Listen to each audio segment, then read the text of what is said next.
السلام علیکم السلام علیکم ورحمۃ اللہ وبرکاتہ۔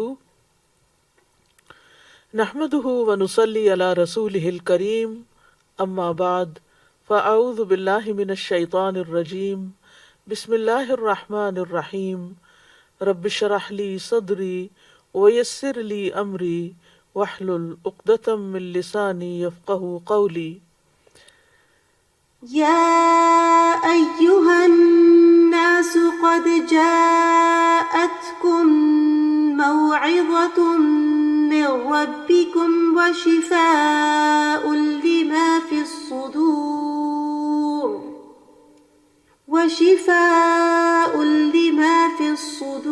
وهدى ورحمة للمؤمنين۔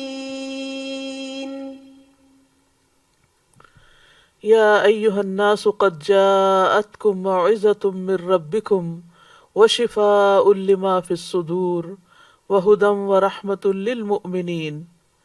اے لوگو، بے شک تمہارے پاس تمہارے رب کی طرف سے عظیم نصیحت اور اس کے لیے سراسر شفا جو سینوں میں ہے، اور ایمان لانے والوں کے لیے سراسر ہدایت اور رحمت آئی ہے۔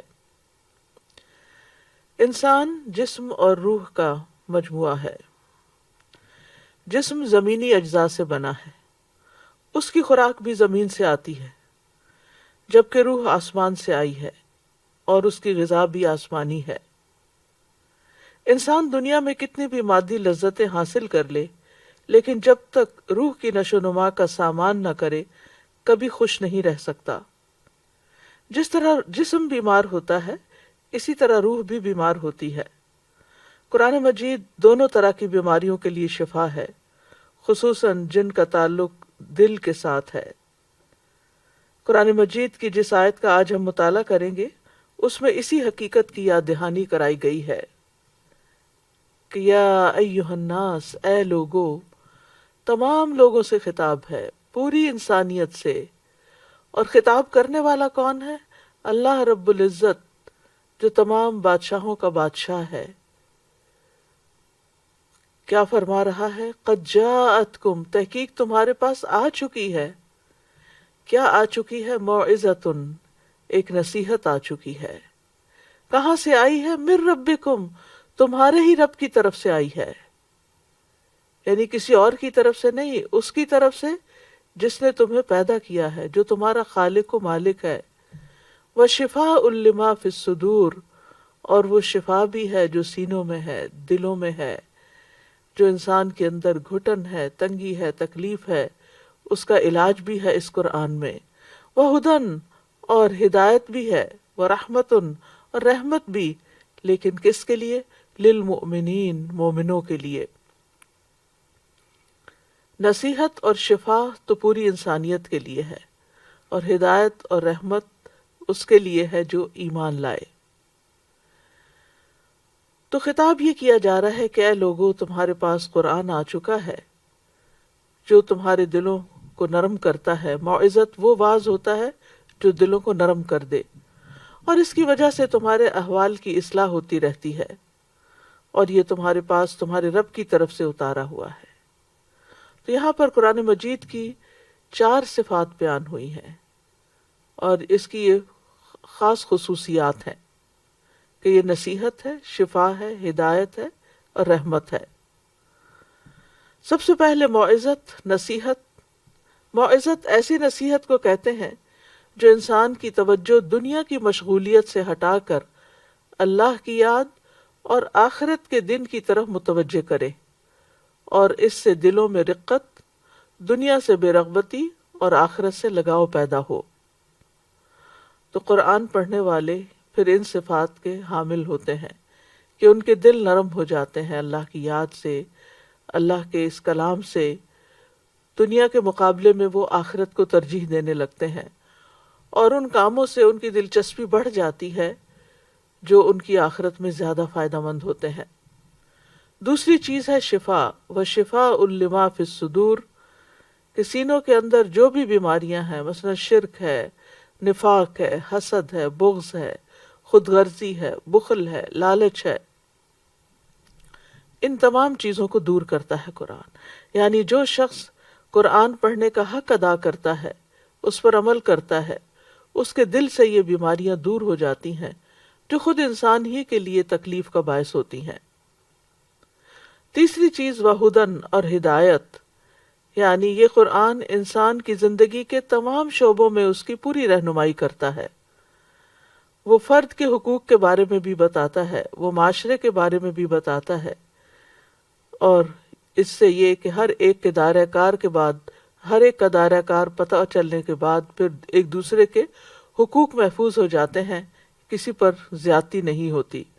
اور چوتھی چیز ہے وَرَحْمَةٌ لِّلْمُؤْمِنِينَ، مومنوں کے لیے رحمت ہے، یعنی دنیا میں بھی باعث رحمت ہے اور آخرت میں بھی باعث رحمت ہے۔ تو بہرحال قرآن شفا بھی ہے، ہدایت بھی ہے، رحمت بھی ہے، اور اپنے رب کی طرف سے ایک بہت بڑا تحفہ ہے ان لوگوں کے لیے جو اسے قبول کرنے والے ہوں۔ قرآن مجید کی دیگر آیات سے بھی پتہ چلتا ہے کہ قرآن شفا اور رحمت ہے۔ سورۃ بنی اسرائیل کی آیت نمبر 82 میں اللہ تعالیٰ فرماتے ہیں وَنُنَزِّلُ مِنَ الْقُرْآنِ مَا هُوَ شِفَاءٌ وَرَحْمَةٌ وَرَحْمَةٌ لِّلْمُؤْمِنِينَ وَلَا يَزِيدُ الظَّالِمِينَ إِلَّا خَسَارًا، اور ہم قرآن میں جو کچھ نازل کرتے ہیں وہ مومنوں کے لیے تو شفا اور رحمت ہے، مگر ظالموں کے خسارے ہی میں اضافہ کرتا ہے۔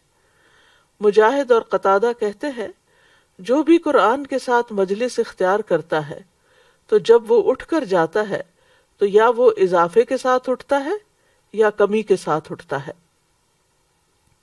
یہ اللہ کا وہ فیصلہ ہے جو اس نے کیا ہے کہ یہ ایمان والوں کے لیے سراسر شفا اور رحمت ہے، یعنی جس کے اندر جتنا ایمان ہوگا اتنا ہی وہ اس قرآن سے فائدہ اٹھائے گا، اور جس کے اندر ایمان کی کمی ہوگی، جو اپنی جان پر ظلم کرنے والا ہوگا، اس کو نہ تو قرآن سے کوئی دلچسپی ہوگی، اور اگر وہ قرآن کی مجلس میں بیٹھے بھی، قرآن پڑھے بھی، سمجھے بھی، تو فائدے کی بجائے اس کو نقصان ہی ہوگا، کیونکہ اس کے اندر کے وساوس اس کو اللہ سے اور اس کی کتاب سے اور دور کر دیں گے۔ سورۃ فصلت میں آتا ہے کہ قرآن مومن کے لیے شفا اور ہدایت اور غیر مومن کے لیے بوجھ ہے۔ بنی اسرائیل میں خسارے کا لفظ تھا، یہاں بوجھ کا لفظ ہے۔ قُلْ هُوَ لِلَّذِينَ آمَنُوا هُدًى وَشِفَاءٌ وَالَّذِينَ لَا يُؤْمِنُونَ فِي آذَانِهِمْ وَقْرٌ وَهُوَ عَلَيْهِمْ عَمًى، کہہ دیجئے یہ قرآن ان لوگوں کے لیے جو ایمان لائے ہدایت اور شفا ہے، اور وہ لوگ جو ایمان نہیں لاتے ان کے کانوں میں بوجھ ہے، اور یہ ان کے حق میں اندھا ہونے کا باعث ہے۔ تو اس بات سے ڈرنے کی ضرورت ہے کہ اس کتاب سے انسان ہدایت ہی پائے، کہیں ایسا نہ ہو کہ اگر اس کا حق ادا نہ کیا جائے تو یہ الٹا ہمارے خلاف حجت بنے اور بوجھ بنے، اور پھر ہم حق کی بات سے دور ہوں۔ تو یا ایہا الناس قد جاءتکم موعظۃ من ربکم، تو اس سے یہ پتہ چلتا ہے کہ قرآن میں ہمارے لیے بہت سی نصیحتیں ہیں، اور لیکن یہ نصیحت کس کے لیے ہے؟ جو اس کو سمجھ کر پڑھتا ہے، اس کے معنی کو جان لیتا ہے، اور نصیحت کی غرض سے پڑھتا ہے، نصیحت حاصل کرنے کے لیے پڑھتا ہے، کیونکہ قرآن پڑھنے کے کئی مقاصد ہو سکتے ہیں نا۔ تو جو شخص اس کو ہدایت کے لیے اور نصیحت کے لیے پڑھتا ہے تو اللہ سبحانہ تعالیٰ اس کو عطا فرماتے ہیں۔ واعظ میں عام طور پر بندے کو کچھ چیزوں کی رغبت دلائی جاتی ہے، کچھ چیزوں سے ڈرایا بھی جاتا ہے۔ تو ایک واعظ جو ہوتا ہے وہ ایک ڈاکٹر کی طرح ہوتا ہے جو مریض کو کچھ چیزوں کے استعمال کا حکم دیتا ہے اور کچھ چیزوں کے استعمال سے روکتا ہے۔ تو قرآن بھی بہت سی چیزوں سے ہمیں روکتا ہے، یعنی اس کا واعظ کیا ہے کہ کچھ چیزوں سے وہ ہمیں روکتا ہے اور کچھ چیزوں کا ہمیں حکم دیتا ہے۔ قرآن کن کن چیزوں سے روکتا ہے؟ مثلا فواحش اور منکرات سے روکتا ہے، ظلم اور زیادتی سے روکتا ہے، اور پھر قرآن کو ذکر بھی کہا گیا ہے۔ جیسے واعظ میں یا نصیحت میں ایک یاد دہانی ہوتی ہے، تو واعظ کا ایک اور لفظ جو ہے وہ ذکر بھی ہے، انا نحن نزلنا الذکر وَإِنَّا لَهُ لَحَافِظُونَ، کہ ہم ہی اس نصیحت کو نازل کرنے والے ہیں اور ہم ہی اس کی ضرور حفاظت کریں گے۔ اور ایک اور جگہ پر آتا ہے وَلَقَدْ يَسَّرْنَا الْقُرْآنَ لِلذِّكْرِ فَهَلْ مِن مُدَّكِرٍ، کہ قرآن کو ہم نے نصیحت کے لیے آسان کیا ہے تو کیا ہے کوئی جو نصیحت حاصل کرے۔ ابن قیم کہتے ہیں کہ قرآن کا نصیحت کے لیے آسان ہونا کئی اقسام پر مشتمل ہے۔ نمبر 1، اس کے الفاظ کو حفظ کے لیے آسان کیا ہے۔ نمبر 2، اس کے معنی کو فہم کے لیے آسان کیا ہے۔ نمبر 3، اس کے اوامر و منہیات پر عمل کرنے کے لیے اس کو آسان بنایا ہے۔ پھر یہ ہے کہ یہ قرآن تمام جہان والوں کے لیے ایک نصیحت ہے، ان ہوا الا ذکر للعالمین۔ پھر یہ کہ عقل والے اس سے نصیحت پکڑتے نہیں، ہے تو سب جہان والوں کے لیے ایک نصیحت، لیکن نصیحت حاصل کون کرتا ہے؟ جو عقل رکھتا ہو۔ سورۃ صاد میں آتا ہے کتاب انزلناہ الیک مبارک لیدبروا آیاتہ ولیتذکر اولو الالباب، جو کتاب ہم نے آپ کی طرف نازل کی ہے بڑی برکت والی ہے تاکہ لوگ اس کی آیات میں غور و فکر کریں اور اہل عقل اس سے سبق حاصل کریں۔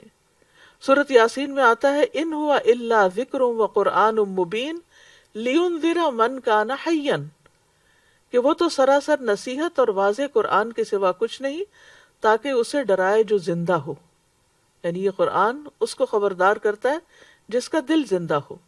تو ابن قیم کہتے ہیں کہ لوگوں کی 3 قسمیں ہیں، ایک وہ جس کا دل مر چکا ہے، یعنی جس کا کوئی دل ہی نہیں، تو یہ قرآن اس کے حق میں نصیحت نہیں بنتا۔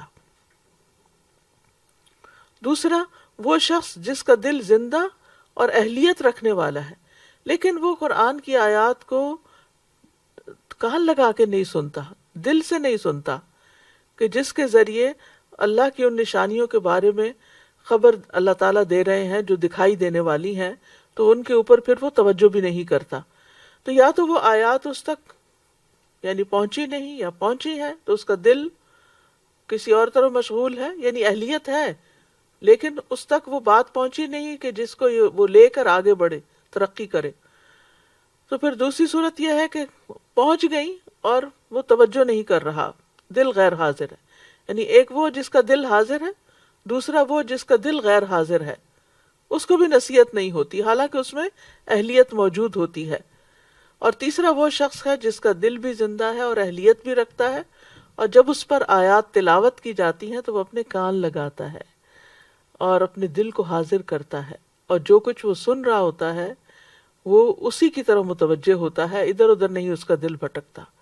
تو اس قسم کے لوگ جو ہوتے ہیں وہی دراصل ان آیات سے بھی فائدہ اٹھاتے ہیں جو تلاوت کی جاتی ہیں، اور ان آیات سے بھی فائدہ اٹھاتے ہیں جو مشاہدے سے تعلق رکھتی ہیں، جیسے پہاڑ، آسمان، زمین وغیرہ۔ پھر اسی طرح یہ ہے کہ اس سے یہ بھی پتہ چلتا ہے کہ جو علم حاصل کرتا ہے اور توجہ سے حاصل کرتا ہے وہی اس قرآن سے فائدہ اٹھاتا ہے۔ وَتِلْكَ الْأَمْثَالُ نَضْرِبُهَا لِلنَّاسِ وَمَا يَعْقِلُهَا إِلَّا الْعَالِمُونَ، یہ مثالیں جو ہم لوگوں کے لیے بیان کرتے ہیں انہیں صرف جاننے والے ہی سمجھتے ہیں۔ ابن قیم کہتے ہیں کہ جو کوئی قرآن سے رہنمائی حاصل کرنا چاہتا ہے اسے چاہیے کہ قرآن میں غور اور فکر تک اور تدبر کرے۔ ابن تیمیہ بھی یہی کہتے ہیں کہ جو کوئی رہنمائی حاصل کرنے کے لیے قرآن میں تدبر کرتا ہے تو حق کا راستہ اس پر واضح ہو جاتا ہے۔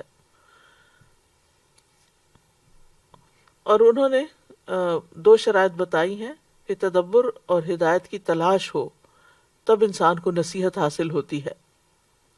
یعنی کچھ لوگ تدبر تو کرتے ہیں لیکن ان کا مقصد صرف باتیں کرنا ہے یا اس میں غور و فکر کرنا ہے یا اس کے نئے نئے پہلو نکالنا، لیکن وہ عمل کی نیت سے نہیں لیتے اس کو، وہ محض قرآن کے معنی جاننا چاہتے ہیں، اس سے ہدایت حاصل نہیں کرنا چاہتے اور اس کو اپنے لیے مشعل راہ نہیں بنانا چاہتے کہ جس کی روشنی میں پھر وہ سیدھے راستے پہ چل سکیں۔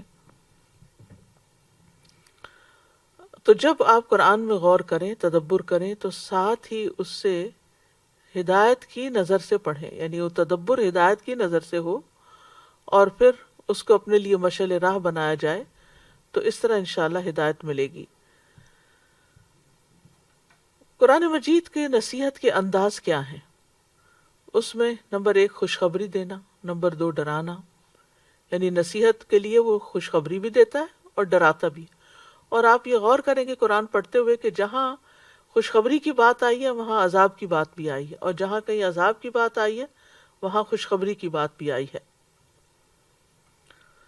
پھر قرآن کا جو اسلوب ہے اس میں سوال بہت ہے، اس کو اسلوب استفہام کہتے ہیں، کہ سوال کر کے لوگوں کے ذہن کو سوچنے کے لیے مجبور کیا گیا ہے کہ انسان غور و فکر کرے۔ مثلا قرآن مجید میں آتا ہے افلا تعقلون، افلا تتفکرون، افلا تتذکرون، کیا تم سمجھتے نہیں، کیا تم غور نہیں کرتے، کیا تم نصیحت حاصل نہیں کرتے۔ اسی طرح قرآن واقعات کے ذریعے نصیحت کرتا ہے، واقعات کے ذریعے، یعنی اوپر ہم نے جو مین آیت پڑھی اس میں آیا نا کہ یہ تمہارے پاس ایک نصیحت آ گئی ہے، تو نصیحت کس کس انداز میں؟ ڈرا کے، خوشخبری دے کے بھی، سوال کر کے بھی، اور واقعات سنا کے بھی، یعنی پچھلی قوموں کے جو حالات ہیں۔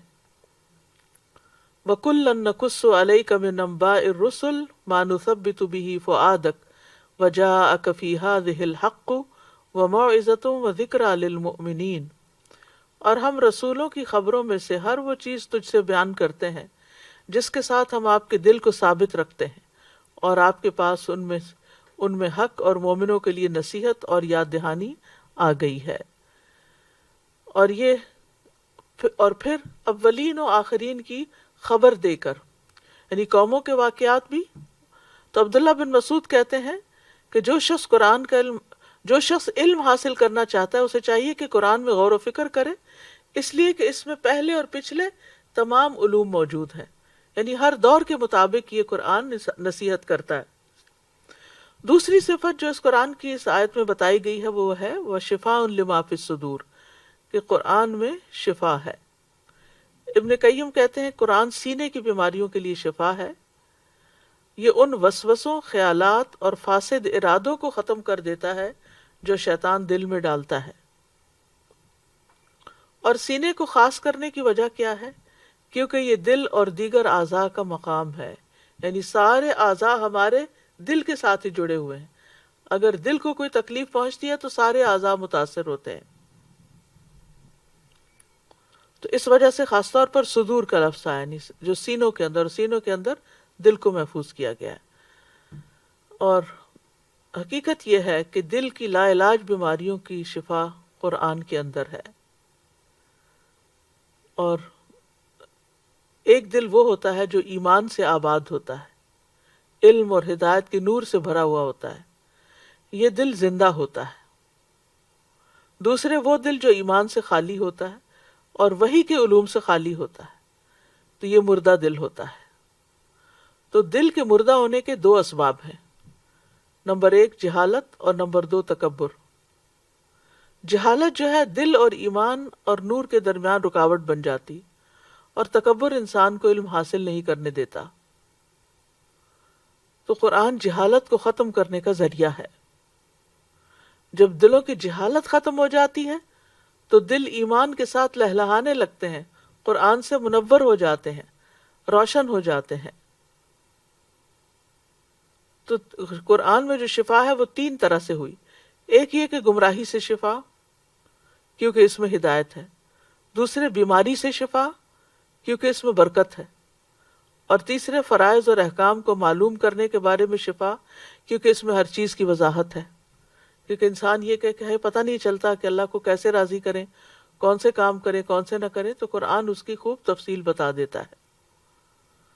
اور ویسے عمومی طور پر شک، تکبر، حسد، نفاق، بغض، ہم و غم، ان جیسی بیماریوں کے لیے شفا ہے۔ یہ چیزیں انسان کو جو عام طور پر بے چین رکھتی ہیں، جب انسان قرآن کے ساتھ غور و فکر کے ساتھ معاملہ کرتا ہے، اس کو سمجھتا ہے، تو یہ چیزیں بہت چھوٹی معلوم ہوتی ہیں، بہت پیٹی لگتی ہیں کہ یہ میں اپنے دل میں کیا کسی کے بارے میں بات لے کے بیٹھی ہوئی ہوں، یہ تو کوئی مسئلہ ہی نہیں جس کو میں مسئلہ سمجھے ہوئے ہوں، مسائل تو اس سے کہیں زیادہ بڑے ہیں۔ اور حقیقت یہ ہے کہ قرآن انسان کو آخرت کی فکر لگا دیتا ہے، اور جب انسان کو آخرت کی فکر لگ جاتی ہے تو دنیا کے مسائل اور دنیا کے ہم و غم بہت چھوٹے ہونے لگتے ہیں۔ اور حقیقت ہے کہ قرآن اپنے الفاظ اور اپنے معنی اور اپنے مفہوم کے اعتبار سے دلوں پہ اثر رکھتا ہے۔ اگر صرف اس کی خوبصورت انداز سے تلاوت ہی کی جائے تو وہ بھی ایک مرہم کا کام دیتی ہے۔ اسی طرح قرآن کے ذریعے اگر کسی کو نصیحت کی جائے تو وہ بھی دل پہ اثر کرتی ہے۔ تو اس کی نصیحت سے بڑی نصیحت کسی کی نہیں، اس کی نصیحت سے زیادہ قوی نصیحت کسی کی نہیں۔ اور جو شخص قرآن کے بغیر کسی اور چیز پر انحصار کر لیتا ہے وہ گمراہ ہو جاتا ہے، اور جو قرآن سے نصیحت حاصل نہیں کرتا اس کے لیے اور کوئی نصیحت کرنے والا نہیں ہو سکتا۔ یعنی جو اللہ کی نہیں مانتا پھر وہ اور کسی کی کیا مانے گا۔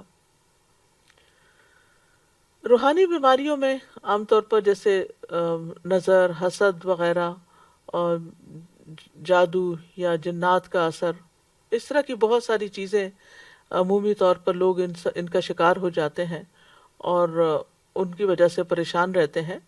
تو قرآن مجید کی تلاوت کرنے سے، خاص طور پر سورۃ الفاتحہ کی تلاوت کرنے سے ایسی بیماریوں کا علاج ہوتا ہے۔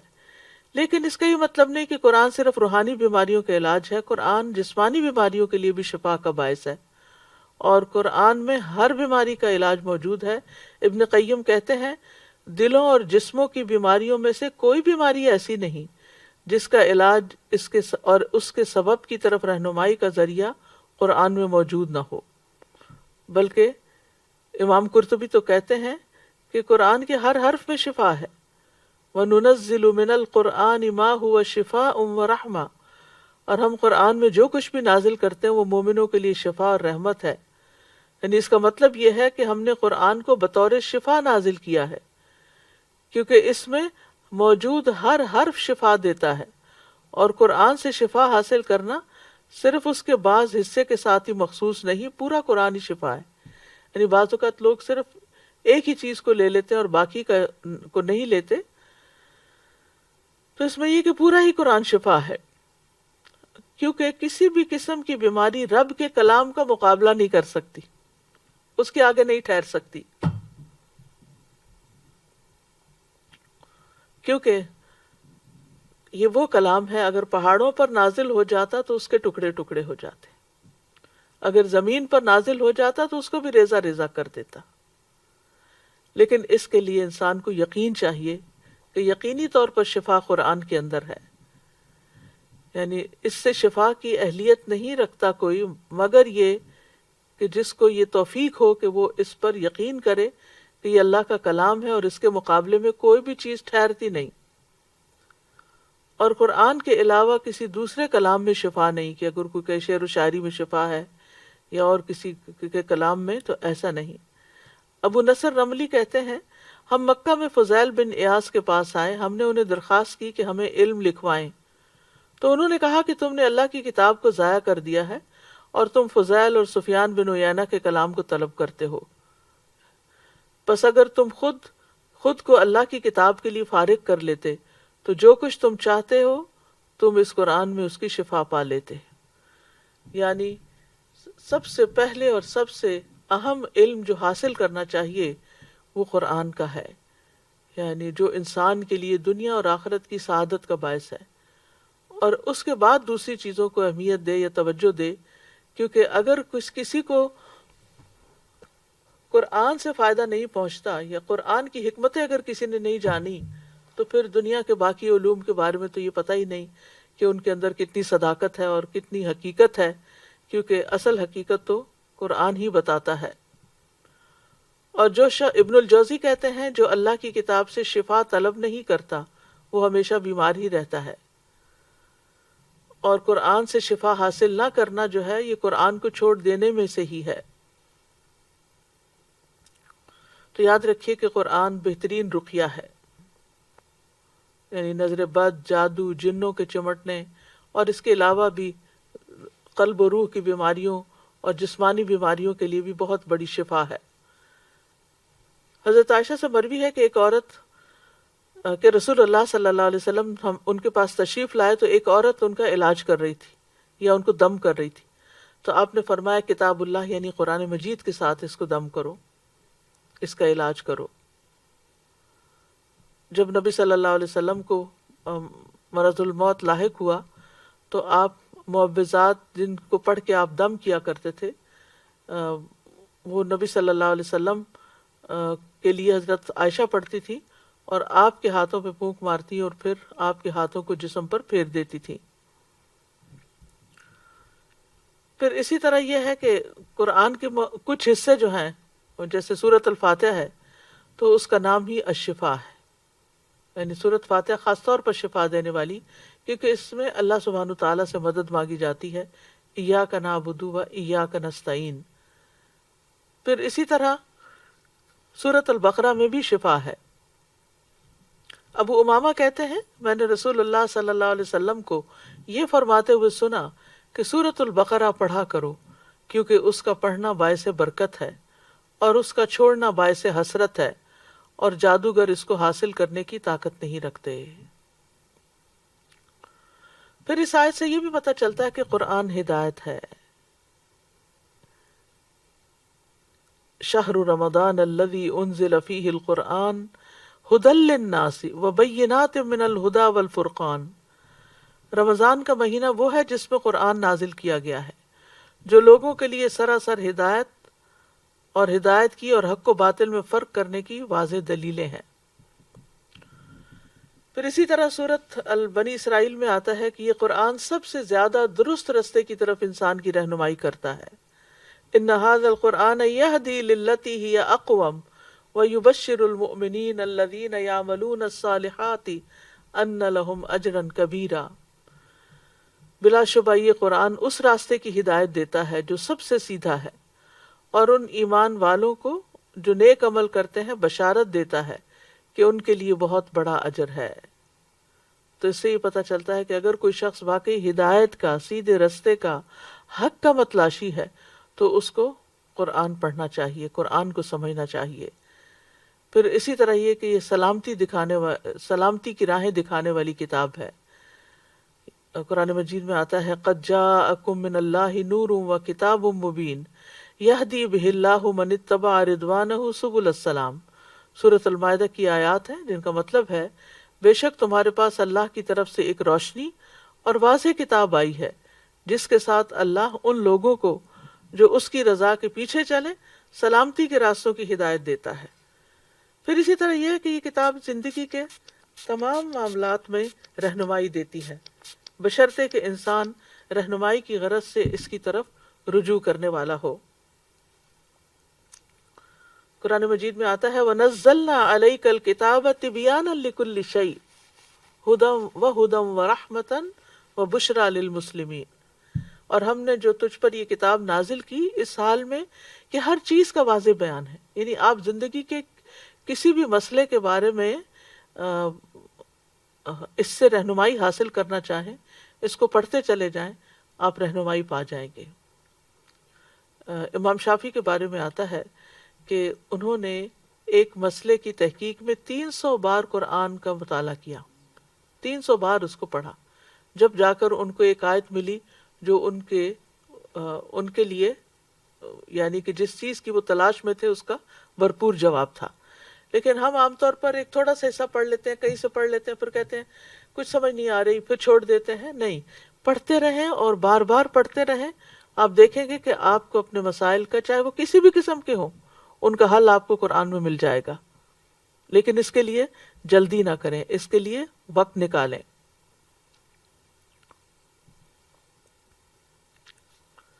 پھر ایک اور جگہ پر صحیح مسلم میں آتا ہے کہ قرآن میں ہدایت اور نور ہے۔ زید رضی اللہ عنہ سے مروی ہے کہ رسول اللہ صلی اللہ علیہ وسلم نے فرمایا آگاہ رہو اے لوگو، میں ایک انسان ہوں، قریب ہے کہ میرے رب کا بھیجا ہوا میرے پاس آئے تو میں اسے قبول کر لوں، یعنی موت کے فیصلے کو، اور میں تم میں 2 بھاری چیزیں چھوڑے جا رہا ہوں، ان میں سے پہلی اللہ کی کتاب ہے جس میں ہدایت اور نور ہے، تو تم اللہ کی کتاب کو پکڑے رکھو اور اس کے ساتھ مضبوطی سے جڑے رہو۔ اور آپ نے اللہ کی کتاب پر بہت زور دیا اور اس کی خوب رغبت دلائی۔ پھر آپ نے فرمایا دوسری چیز میرے اہل بیت ہیں، میں تم لوگوں کو اپنے اہل بیت کے بارے میں اللہ کی یاد دلاتا ہوں، میں تم لوگوں کو اپنے اہل بیت کے بارے میں اللہ کی یاد دلاتا ہوں، میں تم لوگوں کو اپنے اہل بیت کے بارے میں اللہ کی یاد دلاتا ہوں۔ یہ بات آپ نے 3 بار فرمائی۔ پھر اسی طرح یہ ہے کہ یہ گمراہی سے بچانے والی کتاب ہے. نبی صلی اللہ علیہ وسلم نے فرمایا اللہ عز و جل کی کتاب ہی اللہ کی رسی ہے، جو اس کی پیروی کرے گا وہ ہدایت پر رہے گا اور جو چھوڑ دے گا وہ گمراہی پر رہے گا. جیسے کہ ایک اور آیت میں، ایک اور حدیث سے پتہ چلتا ہے کہ یہ اللہ کی رسی ہے، اس کا ایک سرا اللہ کے ہاتھ میں ہے اور دوسرا بندے کی طرف ہے. اب اگر بندہ اس دوسرے سرے کو پکڑ لے گا، یعنی قرآن کو مضبوطی سے تھام لے گا، تو یقیناً وہ اللہ کا قرب حاصل کرے گا اور اللہ سبحانہ تعالیٰ کے رستے پر ہی چلے گا. پھر اسی طرح یہ شیاطین کی گمراہی سے بچانے کا ذریعہ ہے. عبداللہ فرماتے ہیں بے شک اس سیدھے رستے پر آمد و رفت رہتی ہے، یہاں شیطان آتے رہتے ہیں اور بلند آواز سے کہتے ہیں اے اللہ کے بندے اس دوسرے رستے پہ آ جاؤ. بس تم اللہ کی رسی کو مضبوطی سے تھام لو اور بے شک قرآن اللہ کی رسی ہے. یعنی جب انسان کے دل میں یہ خیالات یا وسوسے آنے لگے کہ اس کام کو چھوڑ کر کچھ اور کر لیا جائے، تو پھر نبی صلی اللہ علیہ وسلم کا عبداللہ بن مسعود کی یہ نصیحت یاد رکھیں کہ تم اللہ کی رسی کو مضبوط تھام لو، بے شک قرآن ہی اللہ کی رسی ہے، یعنی اس کو نہیں چھوڑنا. پھر اسی طرح قرآن کی تعلیم کے بدولت انسان کو روشنی اور فرقان ملتا ہے، حق و باطل میں فرق کرنے کی صلاحیت ملتی ہے، صحیح اور غلط کی پہچان ملتی ہے. سورۃ الطلاق میں آتا ہے رسولا یتلو علیکم آیات اللہ مبینات لیخرج الذین آمنوا وعملوا الصالحات من الظلمات الی النور. ایک ایسا رسول جو تمہیں اللہ کی واضح آیات پڑھ کر سناتا ہے تاکہ ایمان لانے والوں اور نیک عمل کرنے والوں کو تاریکیوں سے نکال کر روشنی کی طرف لائے.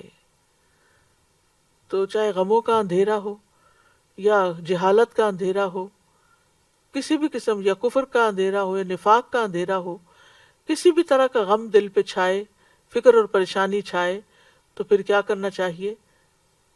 جو رسول اللہ صلی اللہ علیہ وسلم نے کیا کہ اللہ نے ایک ایسا رسول بھیجا جو تمہیں اللہ کی واضح آیات پڑھ کر سناتا ہے، کیونکہ ہر شخص خود پڑھنا نہیں جانتا، پڑھ کر اس طرح کا مطلب نہیں سمجھتا جو سمجھنا چاہیے. تو یہاں پر اس بات کی وضاحت کر دی گئی. پھر اسی طرح یہ ہے کہ قرآن کو نور بھی کہا گیا ہے، یعنی ہدایت بھی رہنمائی کرنے والی چیز ہے، نور سے بھی انسان کو راہ ملتی ہے. وَأَنزَلْنَا إِلَيْكُمْ نُورًا مُبِينًا، ہم نے تمہاری طرف ایک واضح نور نازل کیا ہے، یعنی قرآن مجید. پھر قرآن کی بدولت حکمت اور دانائی ملتی ہے. کعب رضی اللہ عنہ کہتے ہیں قرآن کو لازم پکڑ لو، کیونکہ وہ عقل کی تیزی، حکمت کی روشنی اور علم کا سر چشمہ ہے، اور رحمان کی طرف سے نازل ہونے والی کتابوں میں سب سے نئی کتاب ہے. اللہ نے تورات میں یہ بات فرمائی ہے اے محمد میں تم پر جدید تورات نازل کروں گا جو نابینا آنکھوں، بہرے کانوں اور غفلت میں پڑے ہوئے دلوں کو کھول دے گی. تو اس سے یہ بھی پتہ چلتا ہے کہ اس سے انسان بہتر دیکھنے لگتا ہے، صرف فزیکلی نہیں بلکہ چیزوں کی حقیقت، لوگوں کی حقیقت، دنیا کی حقیقت سمجھ میں آنے لگتی ہے. اور اسی طرح یہ کہ انسان کے سننے کا انداز بدل جاتا ہے.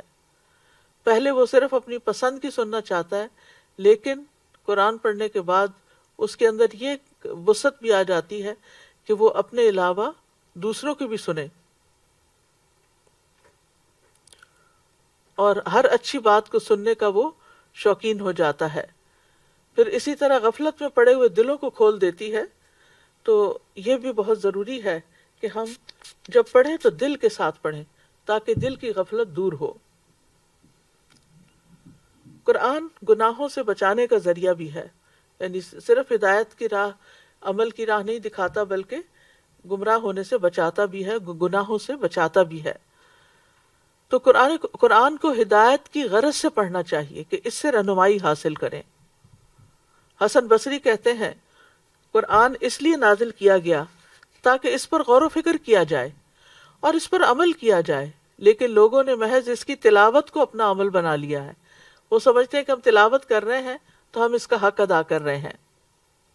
تو نزول قرآن کا مقصد صرف تلاوت نہیں ہے، یعنی قرآن اللہ نے صرف اس لیے نہیں نازل کیا کہ یہ بس ایک دوسرے کا مقابلہ کرو کہ میں نے قرآن رمضان میں 7 قرآن ختم کر لیے اور میں نے اتنا پڑھ لیا ہے.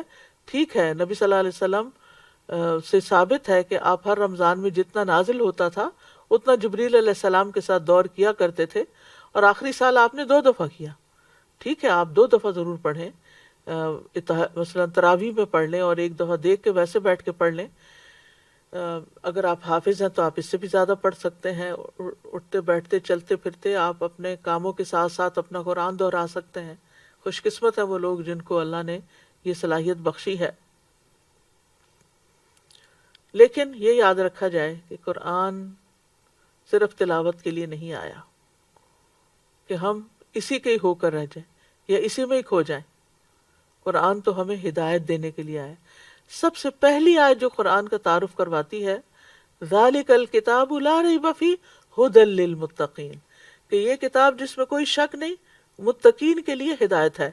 یعنی یہ آئی ہی ہدایت دینے کے لیے، راہ دکھانے کے لیے، رہنمائی کرنے کے لیے، صحیح اور غلط کا فرق بتانے کے لیے.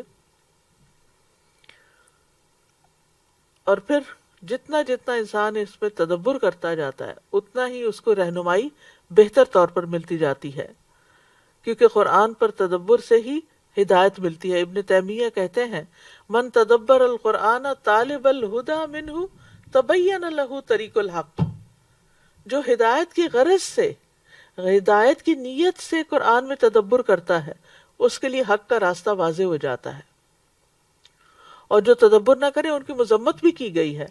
افلا یتدبرون القرآن ام علی قلوب اقفالها، تو کیا یہ لوگ قرآن میں غور و فکر نہیں کرتے یا ان کے دلوں پہ تالے پڑے ہوئے ہیں؟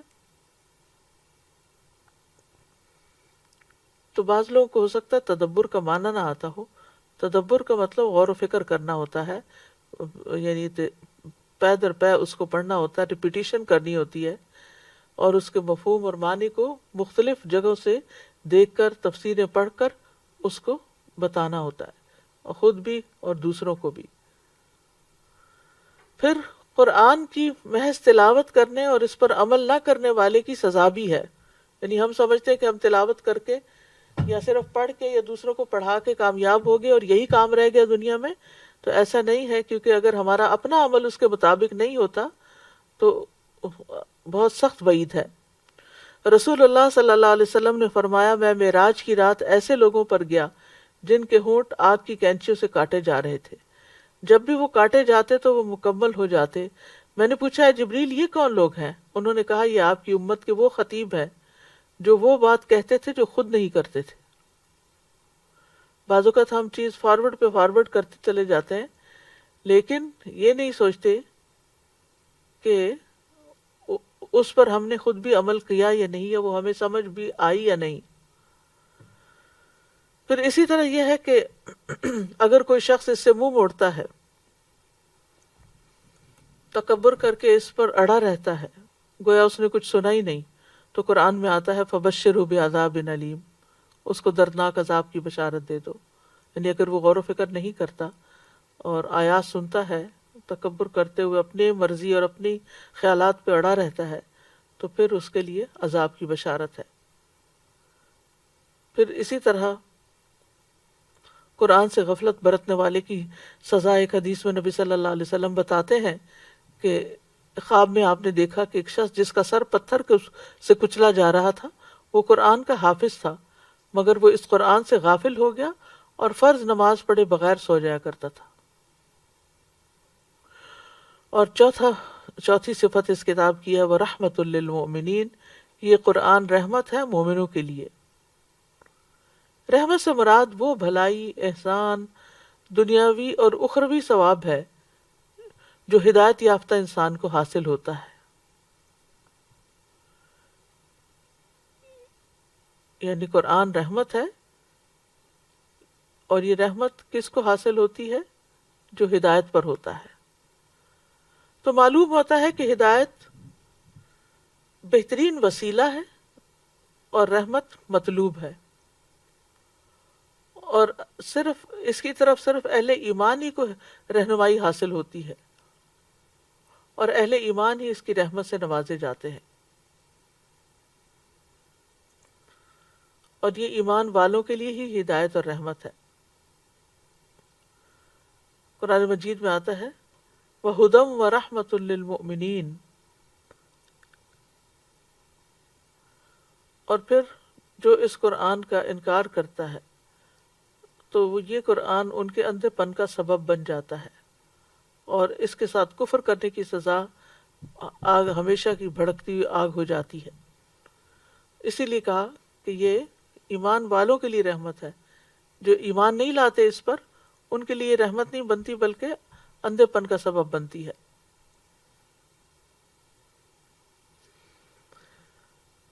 پھر اسی طرح جو لوگ اس کتاب کو تھام لے وہ اللہ کی رحمت میں داخل ہوں گے۔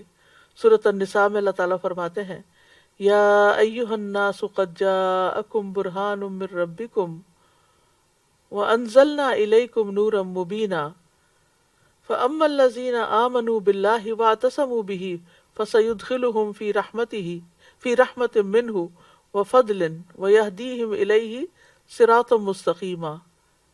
اے لوگو اے لوگو، بے شک تمہارے پاس تمہارے رب کی طرف سے ایک واضح دلیل آ چکی ہے، اور ہم نے تمہاری طرف ایک واضح نور نازل کیا ہے۔ تو جو لوگ اللہ پر ایمان لائے اور اسے مضبوطی سے تھام لیا تو ان قریب وہ انہیں اپنی خاص رحمت اور فضل میں داخل کرے گا اور انہیں اپنی طرف آنے کی رہنمائی عطا کرے گا۔ تو اس سے بھی یہ بات پتہ چلتی ہے، اس آیت سے بھی یہ بات پتہ چلتی ہے کہ اللہ تعالیٰ کی رحمت اور فضل حاصل کرنے کے لیے ایمان لا کر اس کتاب کو مضبوطی سے تھامنا ضروری ہے۔ اور مضبوطی کا مطلب یہ نہیں کہ بس جکڑ پکڑ کے رکھے اس کو، مطلب یہ کہ اس کے ساتھ اسٹرانگ کنیکشن ہو ہمارا۔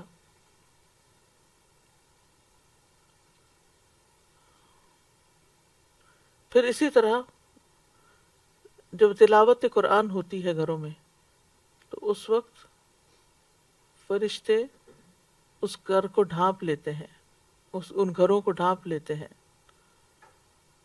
جیسا کہ اس حدیث میں آتا ہے جو لوگ اللہ کے گھروں میں سے کسی گھر میں اللہ کی کتاب کی تلاوت کرتے ہیں اور اس کی تعلیم میں مصروف ہوتے ہیں، ان پر سکینت نازل ہوتی ہے اور رحمت انہیں ڈھانپ لیتی ہے اور فرشتے انہیں گھیر لیتے ہیں، اور اللہ ان کا ذکر اپنے پاس موجود فرشتوں میں کرتا ہے۔ گھروں سے شیاطین بھاگ جاتے ہیں، اس کی بدولت جان اور مال اور اولاد میں برکت ہوتی ہے۔ اللہ تعالیٰ اس کے ذریعے کچھ لوگوں کے درجات بلند کرتا ہے، دنیا میں بھی عزت عطا کرتا ہے اور آخرت میں بھی۔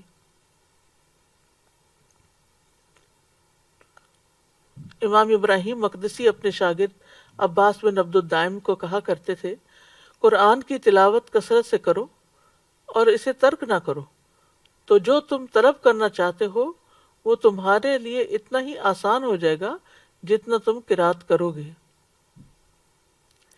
یعنی کسی مقصد کے لیے آپ اگر پڑھتے ہیں تو جتنا آپ پڑھتے جاتے ہیں اور دل کی حضوری بھی ہوتی ہے تو اتنا ہی آپ کا مسئلہ جلد حل ہوتا ہے۔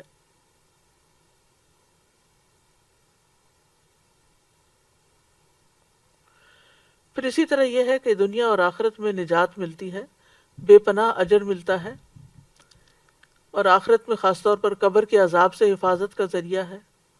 قیامت کے دن قرآن انسانی شکل میں آئے گا اور جس کا رنگ اڑا ہوا ہوگا وہ کہے گا میں ہی وہی ہوں، میں وہی ہوں جس نے تجھے بیدار رکھا، اور یعنی جس نے تجھے رات میں بیدار رکھا، یعنی تہجد یا تلاوت تراویح وغیرہ کے لیے، اور دن میں تجھے پیاسا رکھا۔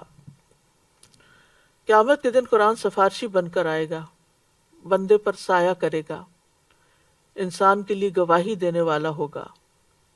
قاری قرآن کے لیے عزت کا تاج اور اللہ کی رضامندی نازل ہوگی۔ والدین کے سر پر نور کا تاج پہنایا جائے گا۔ قرآن پڑھنے والوں کا جنت میں بہترین مقام ہوگا، اور جب سب لوگ وہاں چلے جائیں گے اور کسی کو کوئی شکایت نہیں رہے گی اور سب خوش ہو جائیں گے تو پھر اس کے بعد ہمیشہ ہمیشہ کی زندگی کے لیے نعمتیں ہی نعمتیں ہوں گی اس کے لیے۔ تو اللہ تعالیٰ سے دعا کرتے ہیں کہ اللہ تعالیٰ ہمیں بھی ہدایت اور رحمت عطا فرمائے۔ ربنا لا تزغ قلوبنا بعد اذ ہدیتنا وَهَبْ لَنَا مِن لَّدُنْكَ رَحْمَةً إِنَّكَ أَنتَ الْوَهَّابُ۔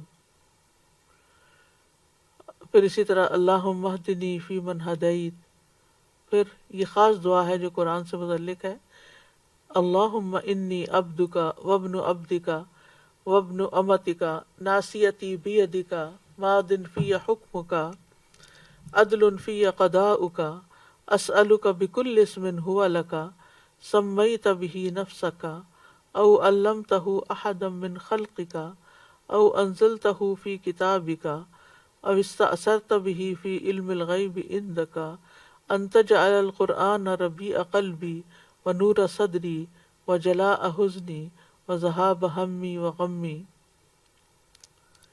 یہ دعا جو ہے انسان کا رنج و غم بھی دور کرتی ہے اور قرآن کو سینے کی بہار بنا دیتی ہے۔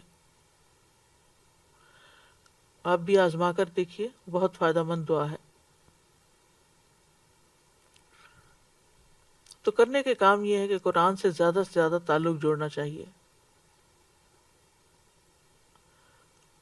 اللہ کے خاص بندے بننا چاہیے، کیونکہ قرآن والے ہی اللہ کے خاص بندے ہیں۔ قرآن سنتے وقت سوچ، عقل، دل کو حاضر رکھیں۔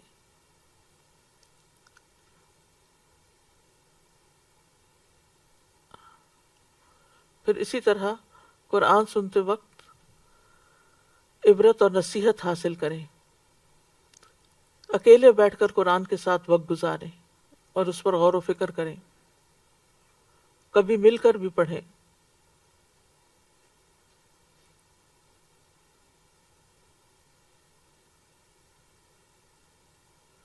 پھر قرآن کو عمل کے لیے سیکھیں۔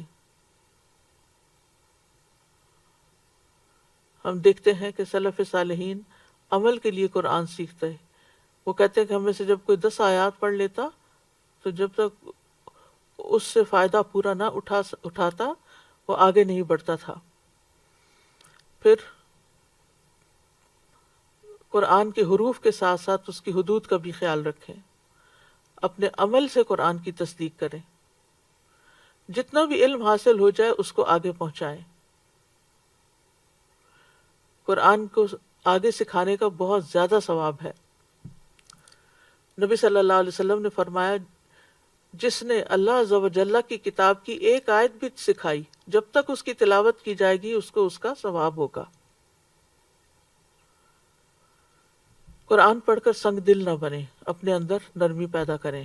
تو بہرحال یہ تھی قرآن کی صفات جو اس آیت نمبر 57 سورۃ یونس میں بتائی گئی۔ اللہ تعالیٰ سے دعا ہے کہ اللہ تعالیٰ واقعی ہمارے لیے اس کتاب کو نصیحت، شفا اور ہدایت اور رحمت بنا دے۔ اللہ ہمیں ایمان کی بلندیاں نصیب فرمائے۔ وآخر دعوانا ان الحمد للہ رب العالمین۔ سبحانک اللہم وبحمدک اشہد ان لا الہ الا انت استغفرک واتوب الیک۔ السلام علیکم ورحمۃ اللہ وبرکاتہ۔ اللہ اکبر اللہ اکبر اللہ